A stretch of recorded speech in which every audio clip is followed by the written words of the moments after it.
Selamat hari Minggu untuk kita semua.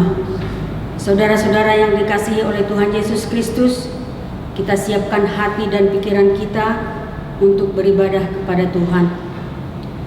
Jemaat yang dikasihi Tuhan Yesus Kristus, saat ini kita memasuki ibadah minggu pertama setelah Trinitatis dengan topik Jauhilah Ketamakan. Ya Allah Bapa, Anak dan Roh Kudus, kuasailah hidup kami. Di tengah kehidupan new normal of life saat ini, kita diajak untuk senantiasa mencukupkan diri dengan apa yang diberikan Tuhan kepada kita dan menjauhi ketamakan, karena harta tidak menjamin kehidupan kita. Ya Allah Bapa, Anak dan Roh Kudus, kuasailah hidup kami. Marilah kita bersatu di dalam persekutuan yang kudus ini, bersama dengan Allah di tengah-tengah jemaatnya. Kita satukan hati dan pikiran kita memuji dan memuliakannya. Kita bernyanyi dari buku Ende nomor 242 ayat 1 dan ayat 4. Pada ayat yang keempat kita bangkit berdiri.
Di dalam nama Allah Bapa dan nama anaknya Tuhan Yesus Kristus dan nama Roh Kudus yang menciptakan langit dan bumi.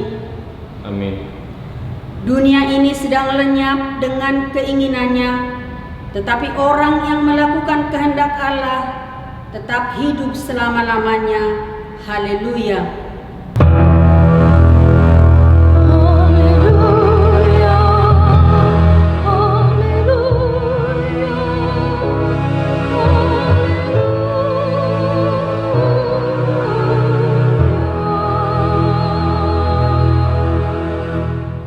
Marilah kita berdoa. Ya Tuhan Allah Bapa kami telah berhimpun di tempat ini pada hari yang Engkau kuduskan ini. Bukalah telinga dan hati kami, supaya kami dengan sukacita mendengarkan firman-Mu yang kudus, dan agar kami memelihara dan menghayati di dalam hati kami, serta penuh pengharapan berdoa kepadamu. Ajarlah kami menghitung hari-hari kami sedemikian, sehingga kami beroleh hati yang bijaksana. Terimalah kami ke dalam hidup yang kekal, di mana kami akan memuji Engkau di dalam anak-Mu Yesus Kristus Tuhan kami. Amin. Kita bernyanyi dari Kidung Jemaat nomor 372 ayat 3.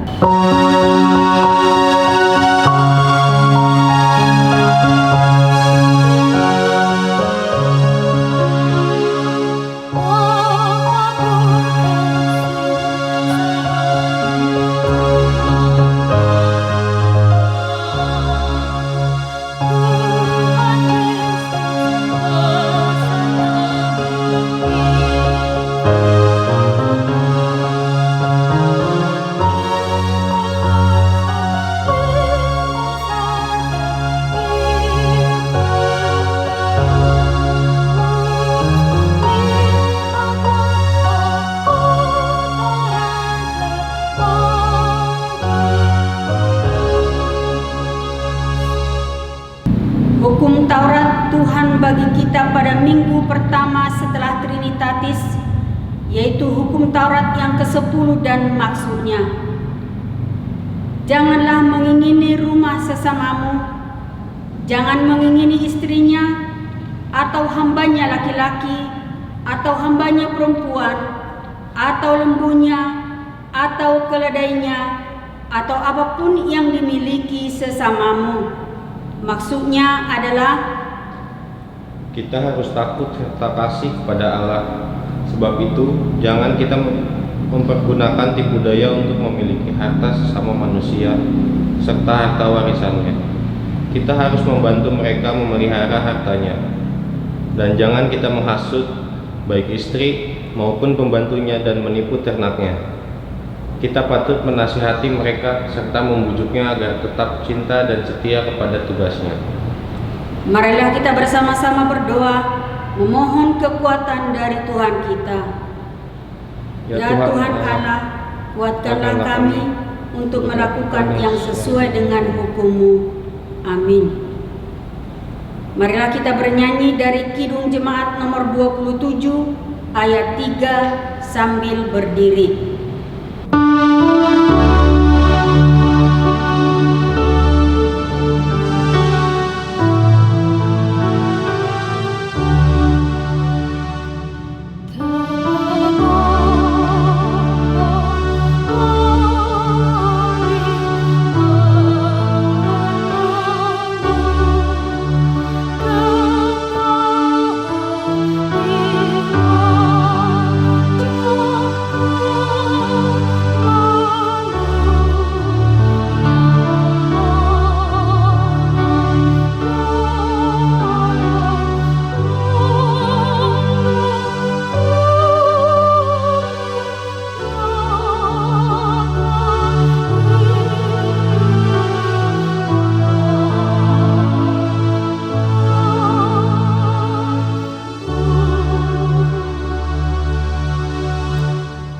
Marilah kita berdoa memohon pengampunan dosa.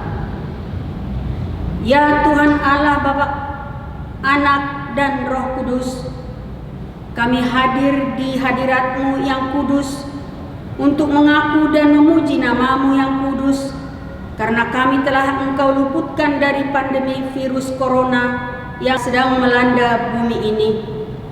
Engkau begitu mengasihi kami sehingga kami masih memperoleh kehidupan. Itu bukanlah karena kekuatan dan kepintaran kami, tetapi karena pertolongan-Mu, maka kami dapat selamat. Ya Tuhan Allah Bapa, Anak dan Roh Kudus, baharuilah hidup kami. Ya Tuhan Allah Tritunggal yang Esa, di tengah new normal life saat ini, kami mengaku bahwa kami sering tidak hidup sesuai dengan kehendak-Mu. Kami sering tidak mampu menjaga kesehatan kami melalui perilaku, pola makan, dan kehidupan kami yang hanya mementingkan kenikmatan sesaat saja, sehingga kami tidak mampu untuk menghargai kehidupan ini. Biarlah melalui anjuran pemerintah, kami tetap bersyukur atas berkat kesehatan ini. Ya Tuhan Allah Bapa, Anak dan Roh Kudus, baharuilah hidup kami. Ya Tuhan, berilah Roh Kudus-Mu agar kami juga senantiasa menjaga perilaku kami seturut dengan firman-Mu, agar kami juga menjauhkan diri dari ketamakan dan dapat mensyukuri apa yang Tuhan berikan kepada kami. Biarlah kami menjadi orang yang senantiasa menjaga harta benda sesama kami, sehingga orang di sekitar kami merasa nyaman bersama dengan kami. Jauhkanlah kami dari sifat tamak yang hanya mementingkan kepentingan kami sendiri. Ya Tuhan Allah Bapa, Anak dan Roh Kudus, baharuilah hidup kami. Ya Tuhan kami yang Maha Kasih dan Maha Kudus, Bapa kami di dalam Yesus Kristus, setiap kali kami datang ke hadapan-Mu, kami merasa bahwa kasih-Mu sangat kami butuhkan. Karena itu kami datang merendahkan diri hari ini kepadamu dan mengaku bahwa kami sering seperti domba yang sesat, menyimpang dari jalan yang benar. Janganlah Engkau mengucilkan kami dari hadapan-Mu oleh karena dosa dan pelanggaran kami. Karena Engkau tidak menginginkan kematian dari orang fasik, melainkan Engkau menginginkan pertobatannya agar dia selamat. Ampunilah kesalahan kami dan pelanggaran dengan perantaraan penghulu kami yang tunggal itu, Anak-Mu Tuhan Yesus Kristus. Tetapkanlah anugerah-Mu bagi kami dengan perantaraan kesaksian dan kuasa Roh Kudus, supaya kami terhibur dan datang memanggil Engkau, dan agar segala perbuatan dan kelakuan serta pikiran kami menjadi kemuliaan bagi nama-Mu yang kudus itu. Amin.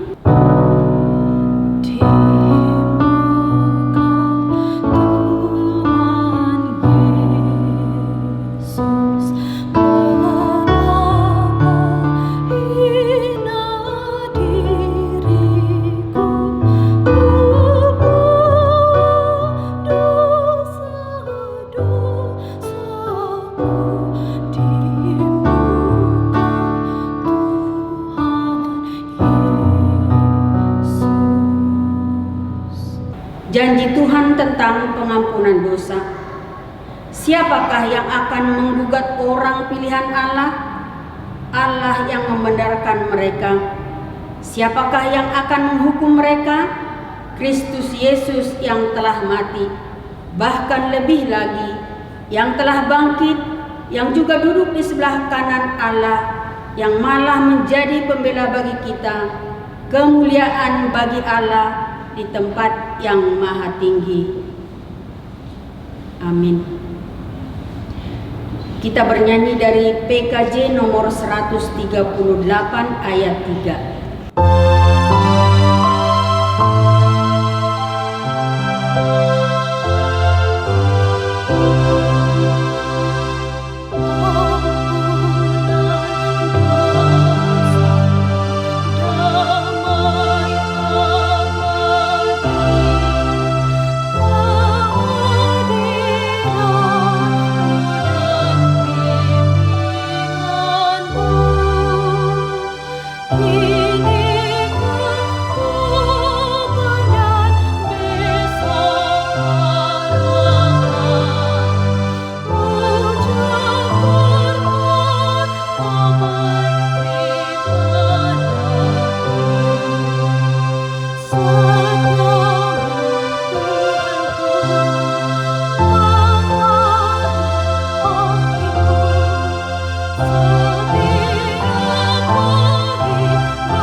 Firman Tuhan yang ditetapkan untuk kita pada peringatan minggu pertama setelah Trinitatis yang tertulis dalam Amsal 22 ayat 22 sampai dengan ayat 29. Janganlah merampasi orang lemah karena ia lemah, dan janganlah menginjak-injak orang yang berkesusahan di pintu gerbang.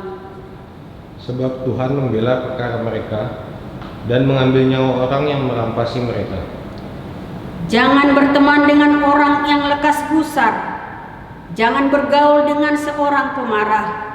Supaya engkau jangan menjadi biasa dengan tingkah lakunya dan memasang jerat bagi dirimu sendiri. Jangan engkau termasuk orang yang membuat persetujuan dan yang menjadi penanggung hutang. Mengapa orang akan mengambil tempat tidurmu dari bawahmu, bila engkau tidak mempunyai apa-apa untuk membayar kembali? Jangan engkau memindahkan batas tanah yang lama yang ditetapkan oleh nenek moyangmu. Pernahkah engkau melihat orang yang cakap dalam pekerjaannya? Di hadapan raja-raja ia akan berdiri, bukan di hadapan orang-orang yang hina. Demikian firman Tuhan. Berbahagialah orang yang mendengar firman Allah serta memeliharanya. Amin. Kita kembali memuji Tuhan dari Kidung Jemaat nomor 436 ayat 2 sambil berdiri.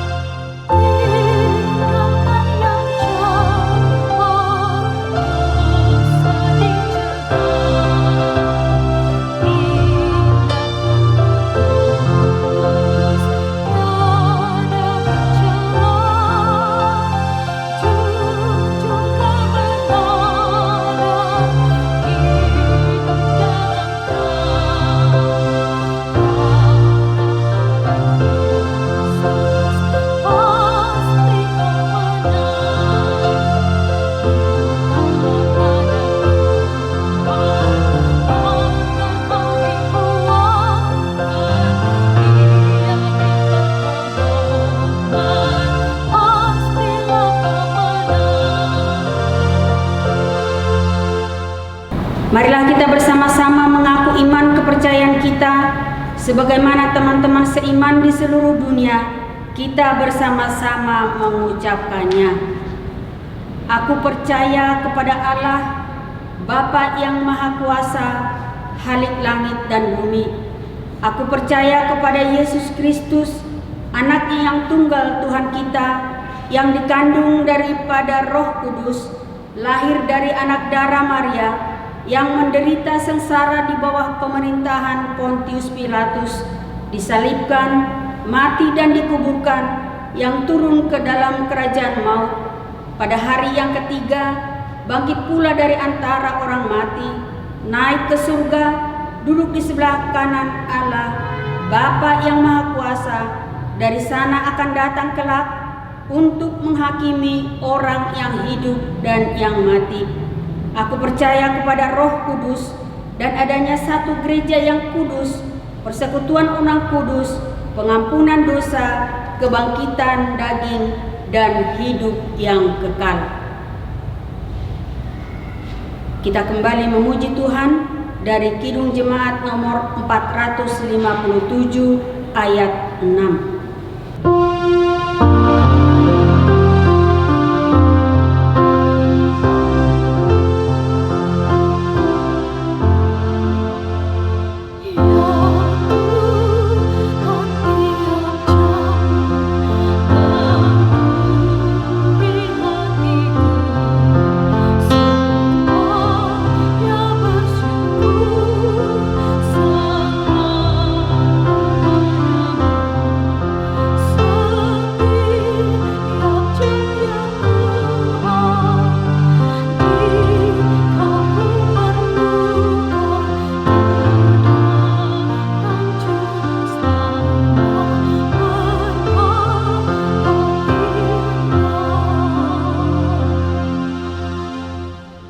Damai sejahtera Allah yang melampaui akal, itulah kiranya memelihara hati dan pikiranmu di dalam Kristus Yesus Tuhan kita. Amin. Firman Tuhan dalam ibadah minggu hari ini tertulis dalam Lukas 12 ayat 13 sampai 21. Mari kita ikuti sama-sama. Orang kaya yang bodoh. Seorang dari orang banyak itu berkata kepada Yesus, "Guru, katakanlah kepada saudaraku supaya ia berbagi warisan dengan aku." Tetapi Yesus berkata kepadanya, "Saudara, siapakah yang telah mengangkat aku menjadi hakim atau pengantara atas kamu?" Katanya lagi kepada mereka, "Berjaga-jagalah dan waspadalah terhadap segala ketamakan. Sebab walaupun seorang berlimpah-limpah hartanya, hidupnya tidaklah tergantung daripada kekayaannya itu." Kemudian ia mengatakan kepada mereka suatu perumpamaan, katanya, "Ada seorang kaya, tanahnya berlimpah-limpah hasilnya. Ia bertanya dalam hatinya, apakah yang harus aku perbuat? Sebab aku tidak mempunyai tempat di mana aku dapat menyimpan hasil tanahku." Lalu katanya, inilah yang akan aku perbuat. Aku akan merombak lumbung-lumbungku, dan aku akan mendirikan yang lebih besar, dan aku akan menyimpan di dalamnya segala gandum dan barang-barangku. Sesudah itu aku akan berkata kepada jiwaku, jiwaku, ada padamu banyak barang, tertimbun untuk bertahun-tahun lamanya. Beristirahatlah, makanlah, minumlah, dan bersenang-senanglah. Tetapi firman Allah kepadanya, hai engkau orang bodoh, pada malam ini juga jiwamu akan diambil daripadamu. Dan apa yang telah kau sediakan, untuk siapakah itu nanti? Demikianlah jadinya dengan orang yang mengumpulkan harta baginya di dirinya sendiri, jika ia tidak kaya di hadapan Allah. Demikian firman Tuhan. Selamat hari Minggu untuk kita semua. Saudara-saudara yang terkasih, firman Tuhan hari ini dalam ibadah minggu ini, Yesus berbicara dengan pengikutnya dengan jawaban sebuah perumpamaan. Dalam kisah ini berbicara tentang seseorang dan keinginannya, harapannya yang terjadi di masa depan. Kita sebagai orang Kristen pasti memiliki dambaan harapan tentang masa depan yang jauh lebih baik. Saya menginginkan agar nanti ketika aku berkeluarga, kami memiliki hidup yang berkecukupan, kami memiliki kehidupan yang berlimpah-limpah, kami memiliki mobil, kami memiliki rumah yang menetap, kami sudah memiliki rumah yang bagus. Ini semua hal yang baik, dan aku ingin sekolah tinggi-tinggi. Aku harus sampai sarjana, master atau doktor agar aku bisa memiliki peluang keberhasilan yang besar. Itu cita-cita yang baik dan benar. Dan dalam Mazmur 126 ayat 5 sampai 6 dikatakan seperti ini. Orang-orang yang menabur dengan mencucurkan air mata akan menuai dengan bersorak-sorai.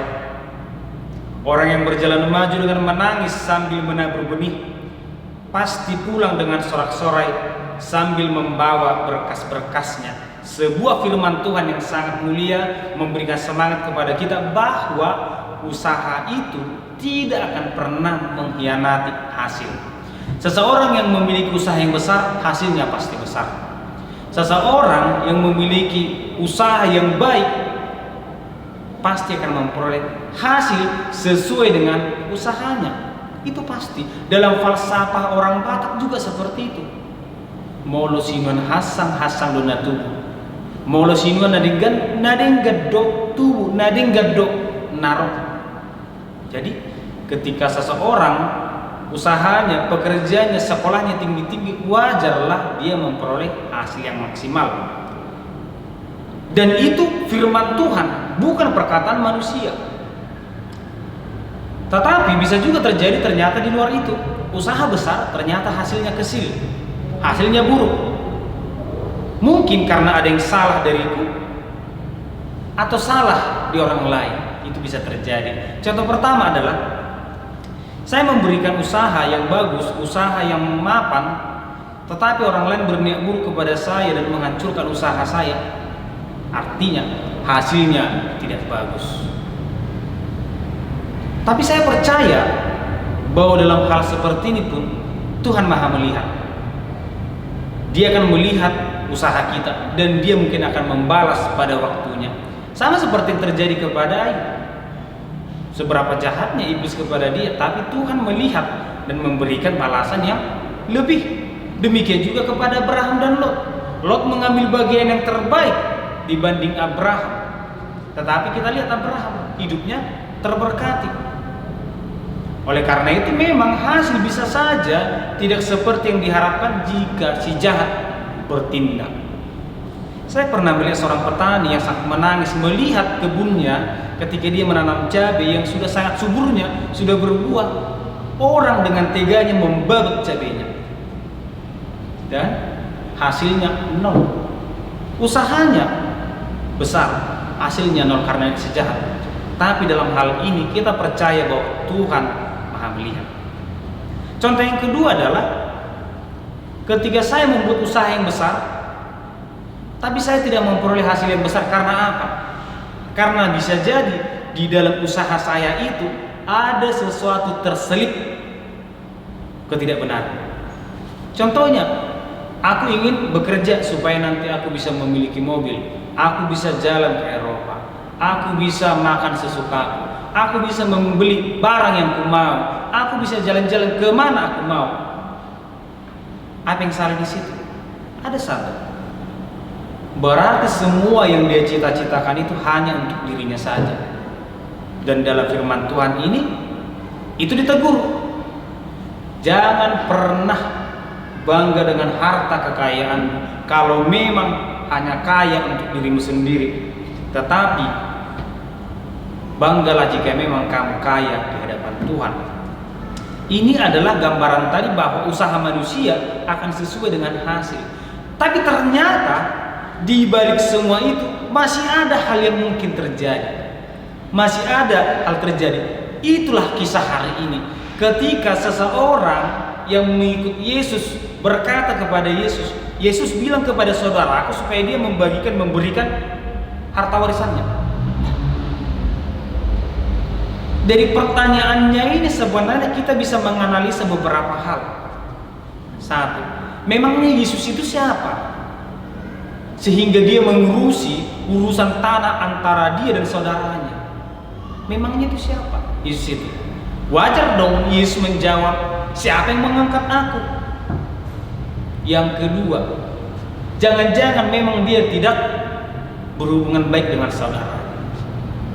Contohnya, ketika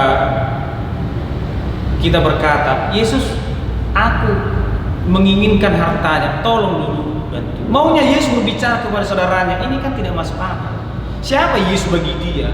Berarti dia tidak mengimani Yesus sebagai Tuhan, meskipun dia sebagai pengikut Tuhan dalam teks ini. Nah, oleh karena itu keanehan ataupun kefatalan yang terjadi pada saat itu mungkin juga terjadi pada saat ini, yaitu satu, berbuat sedikit tapi berharap hasilnya banyak. Usahanya kecil tapi berharap hasilnya melimpah. Dia hanya menanam cabai 1 pot tapi berharap hasilnya 500 kilo sebulan. Ini kan aneh. Yang lebih parah lagi adalah tidak berbuat apa-apa tapi berharap memiliki hasil. Tidak berbuat apa-apa, enggak ada yang dia lakukan. Dia tidak tanam cabai tapi berharap Tuhan menurunkan cabai ke depan rumahnya. Ini kan angan-angan parsendor namanya ini. Enggak berbuat apa-apa tapi berharap. Satu lagi yang lebih parah, tidak berbuat apa-apa tapi berharap orang lain memberikan hartanya kepada kita. Ini kan sepertinya sudah lebih dari parah ini, sudah kelewat. Seandainya dia melakukan dan berharap, ya mungkin masih maklum, tapi dia berharap saudaranya membagikan hartanya kepada dia. Tapi uniknya, jawaban Yesus itu butuh pemahaman yang mendalam. Yesus tidak menjawab kepada si penanya itu, kau lah yang minta, itu kan saudaramu. Tetapi Yesus menjawab dengan 2 hal. Satu, waspada dengan ketamakan. Yang kedua, dengan sebuah perumpamaan. Nah, oleh karena itu, Bapak Ibu sekalian, kita akan melihat apa maksud dari perumpamaan yang mengatakan orang kaya yang bodoh. Kita melihat tadi, Yesus menggambarkan orang yang kaya ini berusaha agar kekayaannya terjaga dengan baik. Ini hal yang normal, hal yang wajar, hal yang benar sebenarnya. Bagaimana kita mengimani ataupun merencanakan supaya harta kita itu terjaga dengan baik? Disimpan di bank, diberangkas, ataupun diasetkan. Ini hal-hal yang normal. Sehingga wajar kita melihat sekarang banyak orang yang kekayaannya tidak terlihat, mobilnya tidak ada, tapi tanahnya banyak. Ini kan memang konsep bagaimana supaya hartanya bertumbuh dengan baik. Ada orang yang memang mungkin dia masih orang yang kaya yang baru, dia langsung beli mobil, rumah mewah. Ada yang seperti itu. Tetapi Si orang kaya dalam perumpamaan ini memang orang kaya yang pintar dalam hal ilmu pengetahuannya, dia pintar. Tetapi mengapa Yesus berkata bahwa dia adalah orang kaya yang bodoh? Di mana persoalannya? Di mana kesalahannya? Persoalan muncul ketika dia bertanya, apa yang harus kulakukan agar hartaku ini aman? Apa yang harus kulakukan?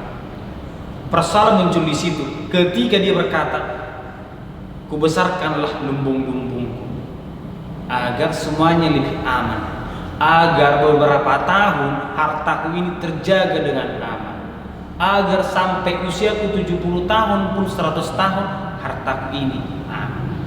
Di sini letak kesalahannya. Karena apa? Karena ternyata di dalam hartanya yang berlimpah-limpah itu tidak ada terlintas sedikit pun memikirkan orang lain. Tidak terpikir bagi dia bagaimana supaya aku membantu orang lain. Aku kan sudah berkecukupan. Baiklah aku membantu orang lain karena di lingkunganku banyak orang yang membutuhkan. Bagaimana ya supaya aku membantu gerejaku? Bagaimana supaya aku membantu dengan sapungan marga? Bagaimana aku bisa membantu dengan sapar sahutam? Karena aku memiliki kelebihan. Firman Tuhan ini berkata bahwa dia adalah seorang diri. Dia bukan seorang ayah atau seorang suami. Dia laki-laki yang tinggal sendiri, sehingga dia berbicara keakuan selalu. Tapi dia tidak mau berbagi sedikit pun kepada orangnya. Apa yang dikatakan Tuhan? Firman Tuhan berkata seperti ini. Hai engkau orang bodoh, pada malam ini juga jiwamu akan diambil daripadamu. Dan apa yang telah kau sediakan untuk siapakah itu nanti? Demikianlah jadinya dengan orang yang mengumpulkan harta bagi dirinya sendiri, jikalau ia tidak kaya di hadapan Tuhan. Betul juga memangnya. Seseorang memiliki harta yang banyak berlimpah-limpah, kita bilang sampai 7 turunan, sampai triliunan. Tapi kalau Tuhan mengambil nyawanya, mau kemana hartanya? Untuk apa? Atau bisa harta menambah usia? Sepertinya tidak pernah itu terjadi. Atau mau dia bawa mati? Sepertinya tidak bisa juga. Tidak ada yang bisa dibawa mati. Atau jangan-jangan dia harus dikuburkan bersama harta-hartanya? Saya yakin itu tidak akan pernah terjadi.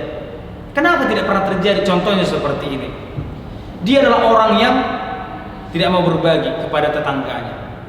Tetapi ketika dia mau meninggal, dia berpesan kepada tetangganya, saudaraku, aku akan meninggal.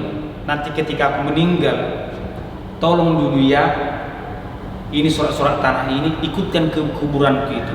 Mobilku ini masukkan aku di dalam. Nanti sepeda motorku ini masukkan juga di dalam. Rumahku ini jual dulu langsung, masukkan ke dalam. Seandainya kita sebagai orang yang diminta tolong itu, apa yang akan kita lakukan? Saya yakin kita akan berkata, ya, patut memati. Supaya apa? Supaya kita bisa mengambil hartanya.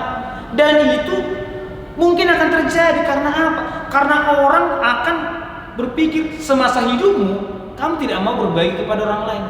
Ketika kau mati, kamu akan membawa hartamu. Tidak akan mungkin terjadi. Nah, oleh karena itulah, apa yang akan terjadi dengan hartamu jika engkau hanya mementingkan dirimu, dan jika engkau mati malam hari ini, kata Yesus.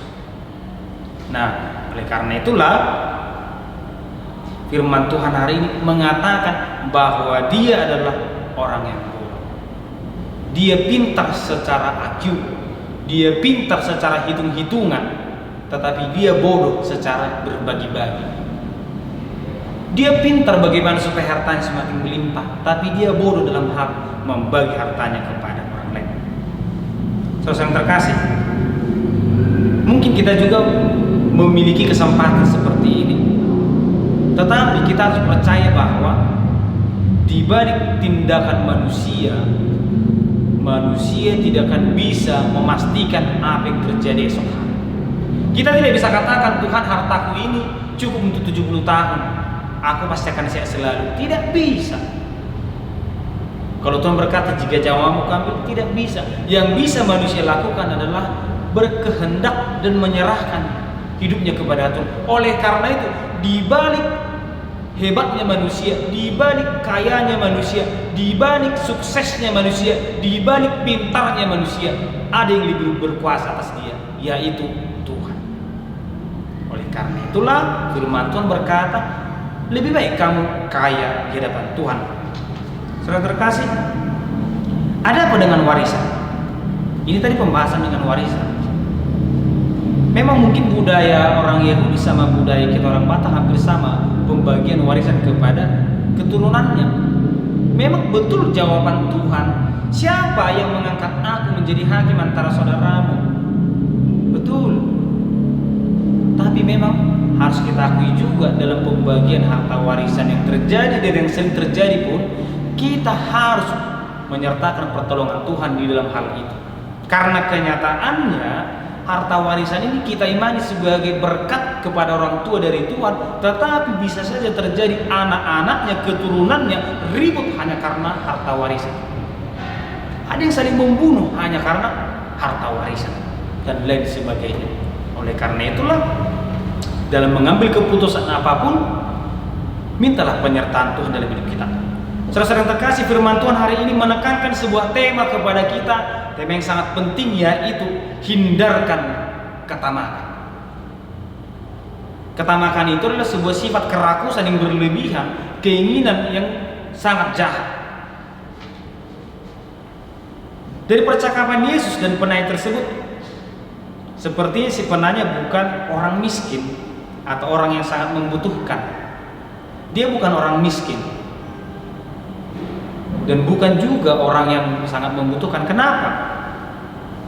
Karena yang dia bahas adalah bukan meminta makanan kepada Yesus, Tuhan kasihani aku tidak makan. Tetapi yang dia minta adalah harta, sesuatu yang besar. Ini yang namanya meminta tapi tangan di atas. Kalau orang meminta adalah berikan kami sesuatu, atau dalam doa Bapa kami, berikanlah kami pada hari ini makanan kami yang secukupnya, bukan berikanlah kami makanan kami yang berlimpah. Tapi Yesus Maha tahu. Dia tahu apa yang ada dalam pikiran si penanya itu.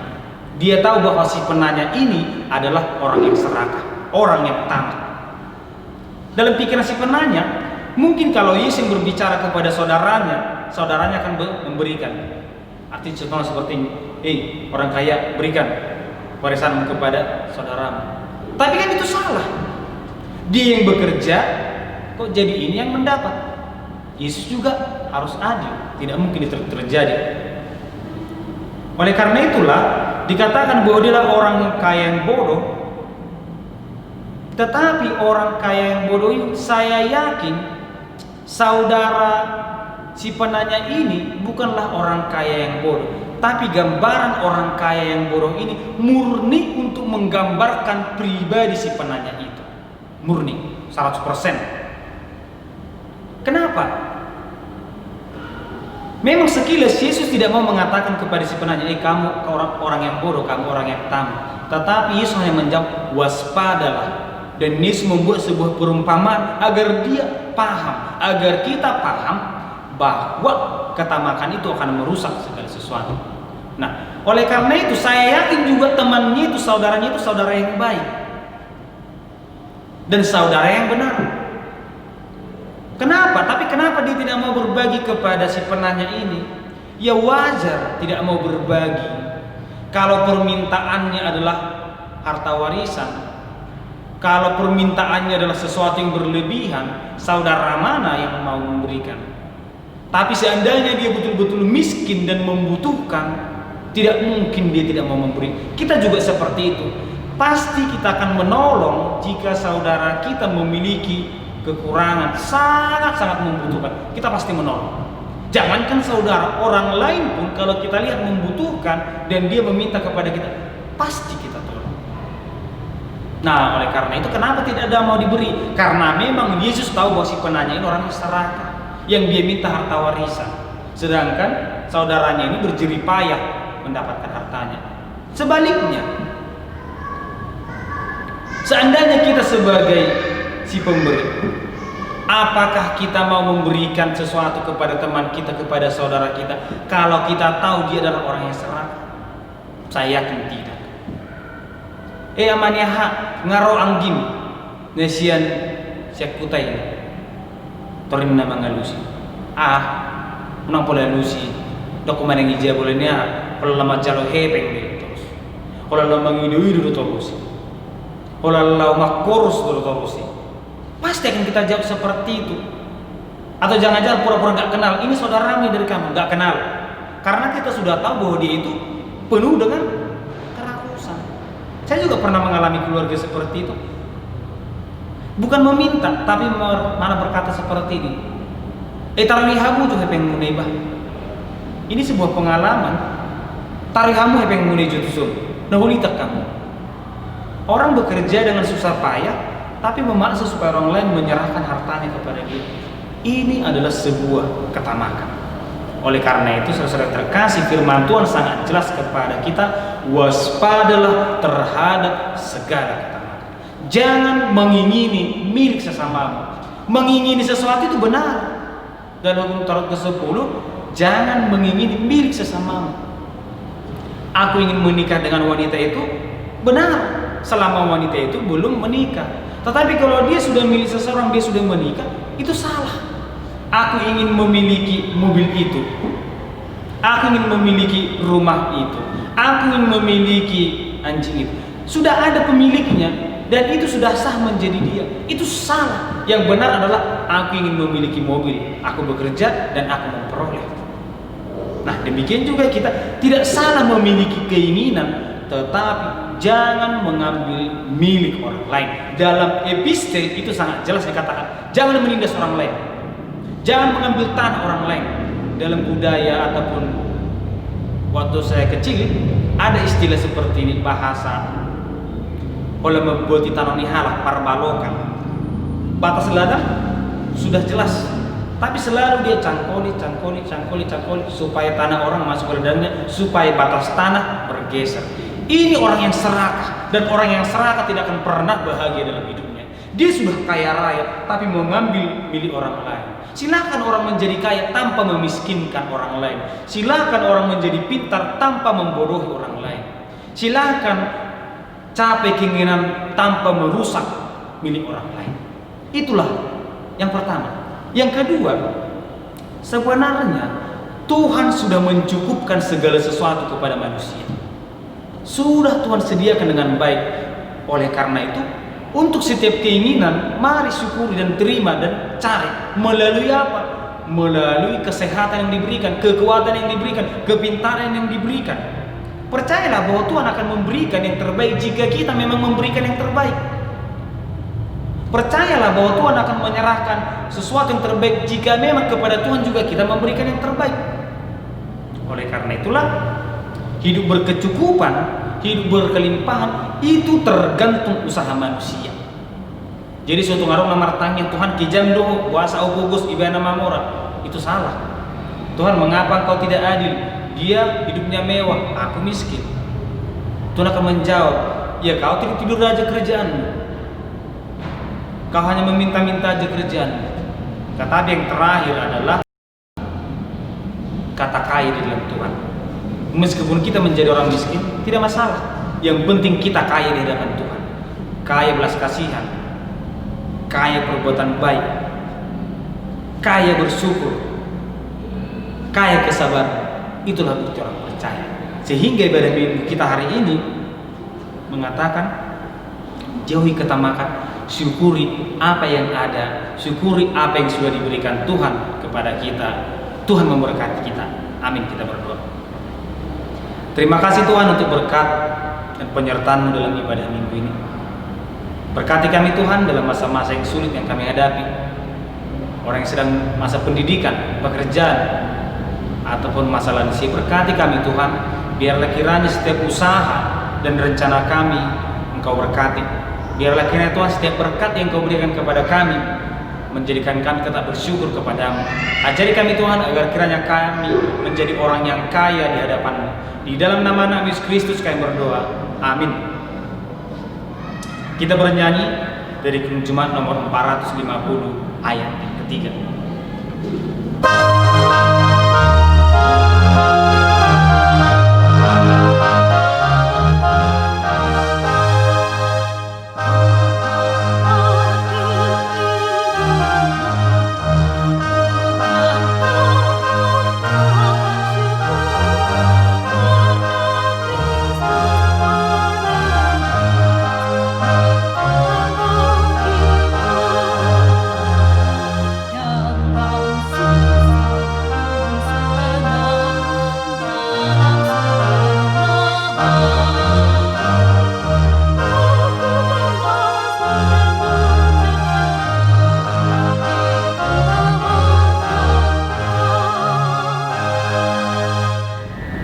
Ibadah akan berakhir, tetapi ingatlah bahwa kasih setia Tuhan tidak akan pernah berakhir dalam hidup kita.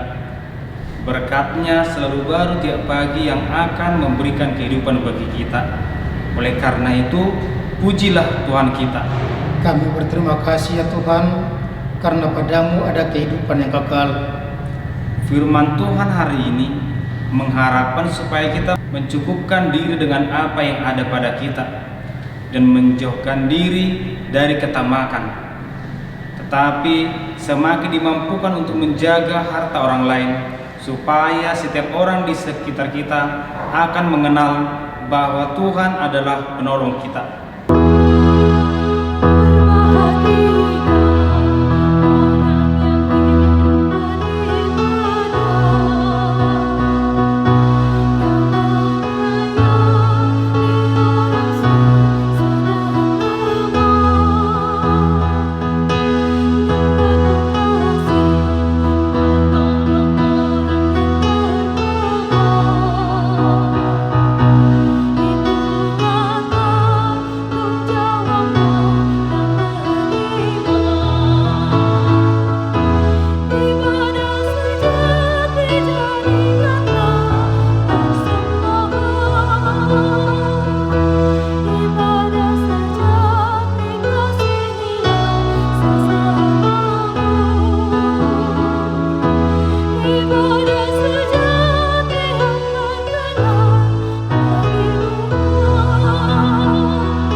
Marilah kita berdoa untuk menyerahkan persembahan kita kepada Tuhan. Ya Allah Bapa kami yang di surga, kami mengaku bahwa Tuhan adalah sumber dari segala karunia yang melimpah dalam kehidupan kami masing-masing. Sebagian daripada karunia itu kami serahkan kembali sebagai persembahan kepada Tuhan. Terimalah dan berkatilah persembahan umat-Mu ini, agar dapat kami pergunakan untuk pekerjaan dan pelayanan kerajaan Tuhan di dunia ini. Bukalah hati kami untuk mengenal betapa banyak berkat dan karunia yang kami peroleh dari Tuhan, supaya kami senantiasa bersyukur kepadamu, di dalam nama Yesus Kristus Tuhan kami. Amin.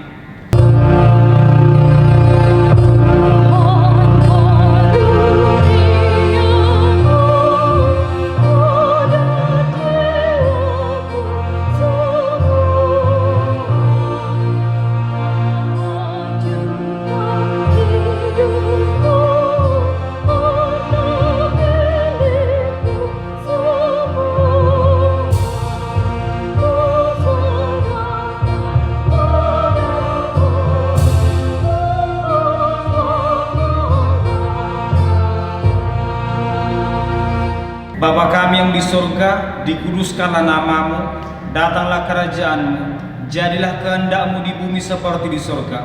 Berikanlah kami pada hari ini makanan kami yang secukupnya, dan ampunilah kami akan kesalahan kami, seperti kami juga telah mengampuni orang yang bersalah kepada kami.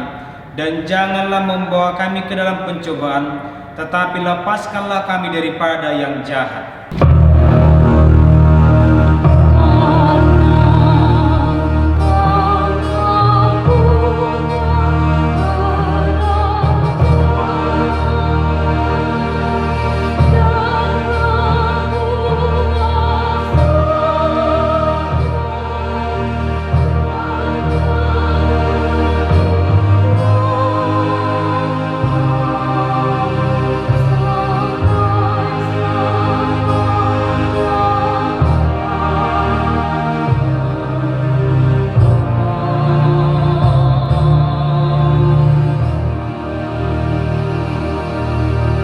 terimalah berkat dari Tuhan. Tuhan memberkati engkau dan melindungi engkau. Tuhan menyinari engkau dengan wajah-Nya dan memberi engkau kasih karunia.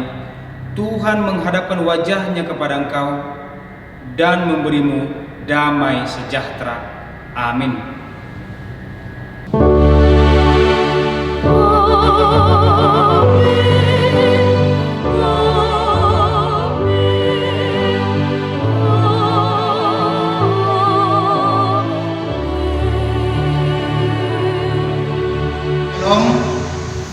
Oras madhita selamat hari Minggu diamuna manami dan nami na tua-tua nami terlalu mobi lanjut usia umur 50 tahun tu bijang dotak anak nami sekolah minggu umur 15 tahun tu toru marhite buah-buah himbau sebagai sadarion domu tunaing di kota ma permingguan di hari Minggu tanggal 21 Juni 2020 dia KBP Bincaru alani donong nami matu hita asa sudi hita mengalir roh pikirata asa bu hita marsaur obar tu aturan protokol kesehatan di keluaran pamarentah. Adapun aturan protokol kesehatan yang harus kita laksanakan dalam pelaksanaan pembukaan ibadah di gereja KBP Bincaru tanggal 21 Juni 2020 sesuai dengan surat edaran Wali Kota Bogor dan juga surat edaran Preses yang mengizinkan bahwa rumah ibadah gereja KBP sudah dimulai tanggal 21 Juni 2020 dengan ketentuan sebagai berikut. Yang pertama, bahwa yang diperbolehkan mengikuti ibadah untuk sementara adalah orang yang sedang dalam suasana sehat walafiat, tidak sedang sakit, tidak sedang batuk, flu atau demam, dan berumur antara 16 sampai 55 tahun. Untuk itu, orang tua berumur 56 tahun ke atas dan juga anak-anak di bawah 15 tahun ke atas tidak diperbolehkan untuk sementara pada tanggal 21 dalam ibadah di gereja HKBP Bincaru, tetapi kita mengikuti ibadah secara online di rumah kita masing-masing. Yang kedua, kita akan mengikuti protokol kesehatan, yaitu yang pertama, ketika kita sampai di gereja maka kita harus cuci tangan dengan sabun dan air mengalir yang sudah disediakan di pintu gerbang gereja kiri kanan, dan juga memakai hand sanitizer. Dan juga selama berada di lingkungan gereja maka kita akan tetap memakai masker. Yang ketiga adalah bahwa ketika kita masuk ke ruang gereja kita harus melakukan pengukuran suhu tubuh, di mana suhu dengan panas 37,5 derajat Celcius, maka dia tidak diperkenankan memasuki gereja dan komplek gereja harus disuruh pulang dan secepatnya untuk berobat. Dan selama kita memasuki ibadah di gereja maka diharapkan orang yang pertama masuk ke gereja maka dia mengambil tempat duduk dengan posisi paling depan dan seterusnya, dan ketika keluar ibadah maka akan keluar mulai dari yang paling belakang disusul sampai yang paling depan di gereja kita. Yang berikutnya, selama kita ibadah kita tetap memakai masker dan tidak diizinkan di komplek gereja berkumpul atau bergerombol, tetapi langsung pulang dan tidak bersalaman, tidak berpelukan. Tidak diperkenankan untuk mengganti posisi tempat duduk karena sudah disesuaikan dengan aturan, yaitu dengan jarak 1,2 meter dengan orang-orang di sekitar kita. Untuk proses pengumpulan persembahan maka kita akan mengumpulkan persembahan langsung ke depan ke dalam keranjang, sehingga semuanya menghindarkan kita dari proses bersentuhan, dan juga kita akan melihat bahwa dengan suasana mengikuti protokol kesehatan, kita harapkan ibadah tanggal 21 Juni akan dipantau langsung oleh pemerintah Kota Bogor. Untuk itu kita juga mau mendengarkan wawar dari Pak Wali Kota sebagai salah seorang yang sudah langsung merasakan dampak pandemi virus corona dengan beliau yang di karantina selama 22 hari. Kita akan mendengarkan wawar dari Pak Wali Kota, dan suasana posisi tempat duduk gereja kita adalah seperti berikut ini. Pengaturan bangku kebaktian untuk baris pertama diisi 2 orang di ujung kanan dan ujung kiri. Bangku berikutnya diisi 1 orang di tengah. Begitu juga selanjutnya diisi bagian ujung kanan dan ujung kiri 2 orang. Begitu selanjutnya ke belakang. Terima kasih. Pengaturan bangku kebaktian untuk baris pertama diisi 2 orang di ujung kanan dan ujung kiri. Bangku berikutnya diisi 1 orang di tengah. Begitu juga selanjutnya diisi bagian ujung kanan dan ujung kiri 2 orang. Begitu selanjutnya ke belakang. Terima kasih. Mohon perhatiannya warga Bogor yang sangat saya cintai. Saya Bima Arya, Wali Kota Bogor, menghimbau kepada seluruh warga Bogor yang sangat saya cintai untuk memperhatikan beberapa hal terkait dengan perjuangan kita bersama, ikhtiar kita bersama dalam berperang melawan COVID-19 di Kota Bogor. Warga Bogor yang saya cintai, sampai hari ini data menunjukkan 111 warga Bogor dinyatakan positif terkena COVID-19. 15 warga Bogor, 15 saudara kita meninggal dunia, namun sudah ada juga yang sembuh dari COVID-19 ini. Saya ingin mengajak kepada kita semua, kepada seluruh warga Bogor, untuk betul-betul hati-hati. Walaupun sampai hari ini tercatat sudah 45 yang sembuh, tetapi masih ada sekitar 51 orang yang dalam perawatan, dan masih mungkin data yang dinyatakan positif juga bertambah.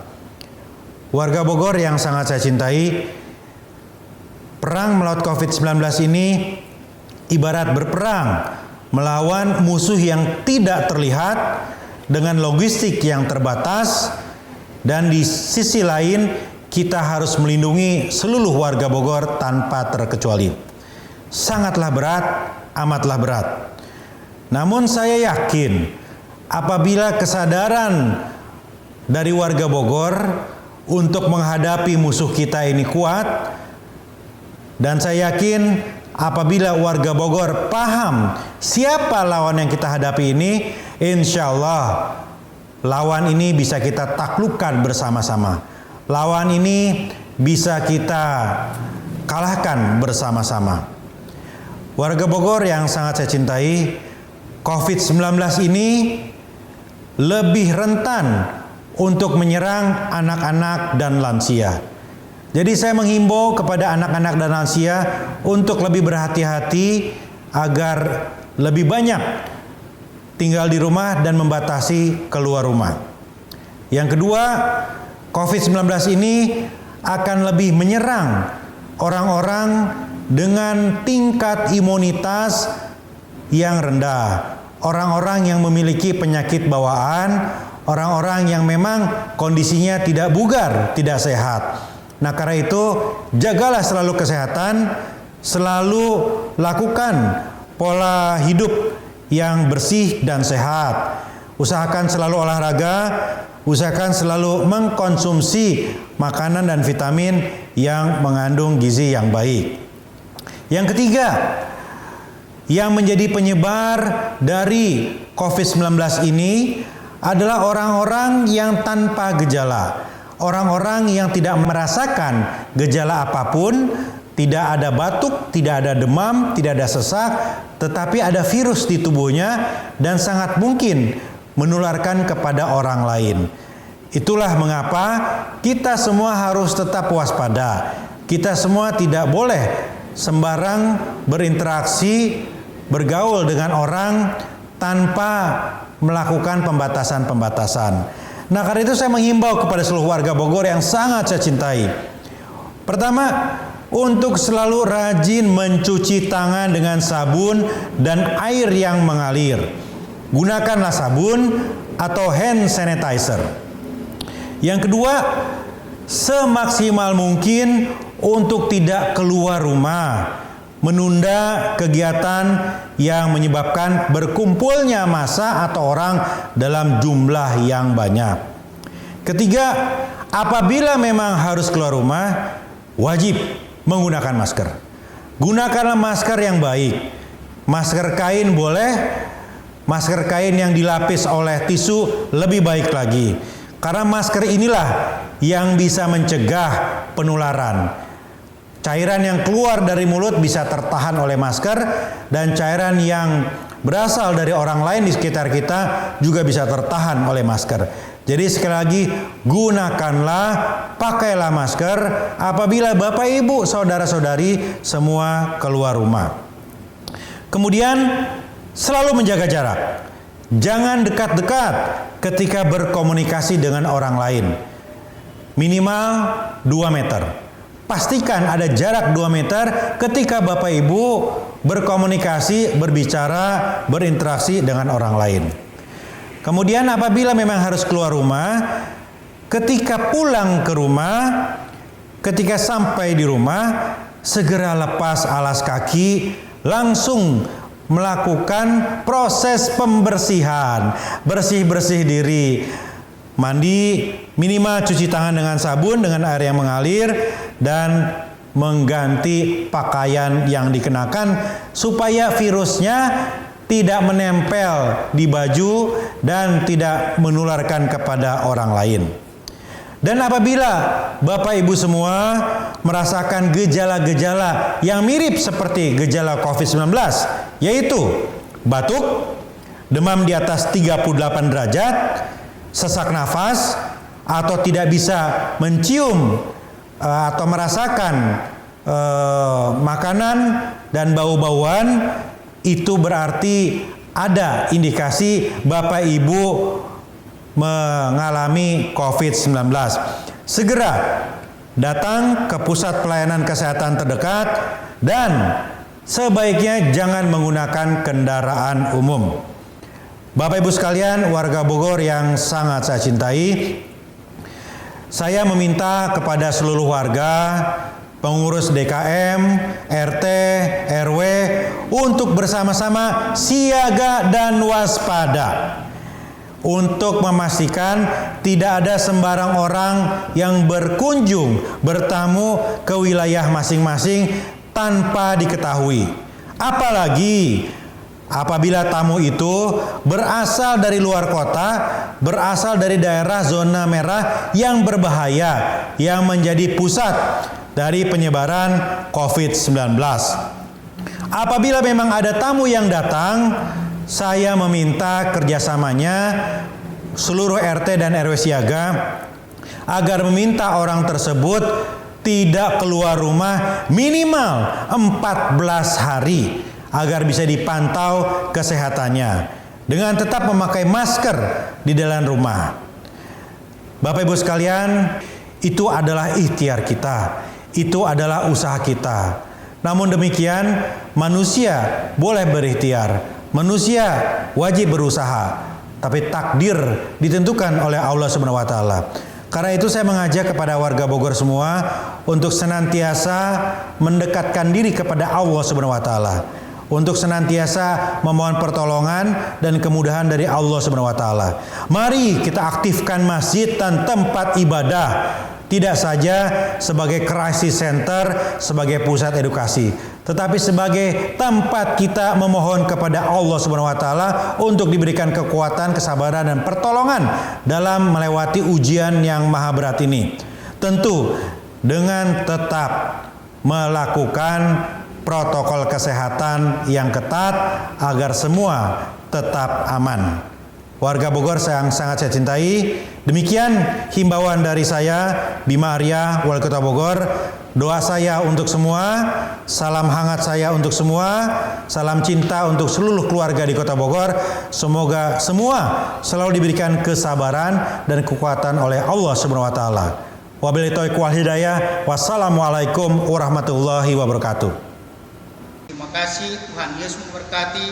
Kami mengucapkan mohon maaf kepada orang tua kami semuanya, anak-anak kami, bukan melarang kita untuk beribadah, tapi untuk sementara kita beribadah di rumah saja, tetapi umur 16 sampai 55 tahun boleh beribadah di gereja dengan tidak membawa anak kecil.